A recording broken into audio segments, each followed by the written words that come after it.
আশুরা এক সুখের দিন, উৎসবের নয়।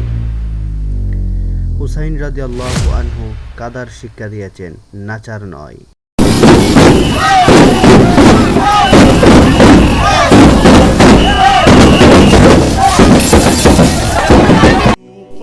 ওই দিনটি অন্য আরেকটা দিনের মতো না। আজ থেকে 1400 বছর আগে এক বিশাল অন্যায়ের বিরুদ্ধে হযরত হুসাইন রাদিয়াল্লাহু আনহু নিজ পরিবার সহ শহীদ হয়েছিলেন। কিন্তু আমরা আজ কি করছি?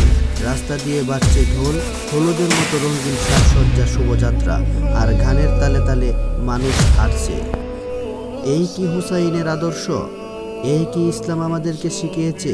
আশুরা এক ত্যাগের প্রতীক, কাটার পথ, ভয়ঙ্কর সত্যের জন্য জীবন দেওয়া, এটাই শিক্ষা। তুমি যদি হুসাইন রাদিয়াল্লাহু আনহুকে ভালোবাসো, তবে তার পথে চলো, আশুরাকে সম্মান করো। উৎসব নয়, আত্মসমালোচনা হোক আমাদের কাজ। চলো আজ সিদ্ধান্ত নেই, আমরা আর আশুরার পবিত্রতা নষ্ট করব না। আমরা সুখের দিন সুখের মতো পালন করব। মনে রাখবে, হুসাইন রাদিয়াল্লাহু আনহু আজও আমাদের হৃদয়ে বেঁচে আছেন, শুধু তখনই যখন আমরা সত্য ও ন্যায়ের পক্ষে দাঁড়াই। মুহররমে শিয়ারা কান্না কেন করে? শিয়াদের কাছে হুসাইনের জন্য একটি শোক। এটি তাদের কাছে তার কষ্টের কথা স্মরণ করার একটিমাত্র উপায়।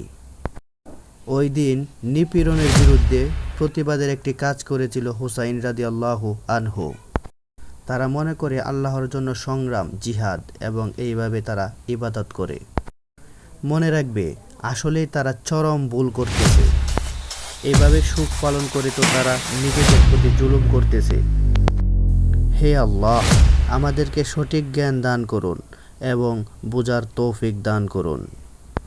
আমরা যেন এমন অবাধ্য ঢোল বাজনা দেখে, নাচানাচি থেকে বিরত থাকতে পারি। আমাদের সকলকে বোঝার তৌফিক দান করুন। আমিন।